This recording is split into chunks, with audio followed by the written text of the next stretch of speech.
Welcome to our channel. Today we how to authenticate with HubSpot API using OAuth 2.0, full guide step by step clearly. To authenticate with the HubSpot API using OAuth 2.0, first, create a HubSpot developer account if you haven't done so already. Next, navigate to the HubSpot developer dashboard. Create a new app within your developer account. Fill out the required fields, such as the app name and description. In the app configuration, set up the redirect URL where users will be sent after authorization. Make sure to select the appropriate scopes based on the data your app will access.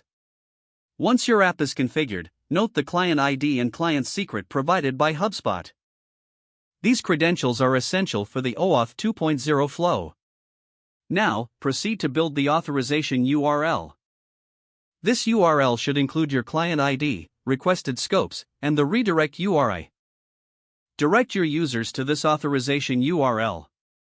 Upon visiting, users will be prompted to grant permissions to your app. After the user authorizes the app, HubSpot will redirect them to your specified redirect URI. This redirect will include an authorization code as a URL parameter. Capture this authorization code in your application. Next, exchange the authorization code for an access token. To do this, make a POST request to HubSpot's token endpoint.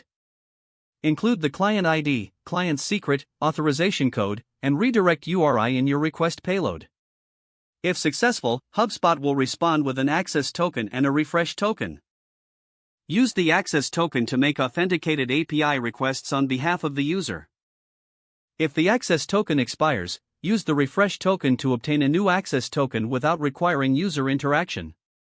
Store both tokens securely for future use. With these steps completed, you are now successfully authenticated with the HubSpot API using OAuth 2.0. This process allows your application to access HubSpot resources on behalf of users effectively. If the page does not load, refresh the browser or try again in a private or incognito window. Make sure you are using the correct email address, then retype it carefully to avoid small typos.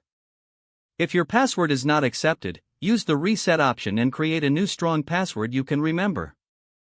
Check your spam folder for verification or security emails, then complete any requested confirmation steps.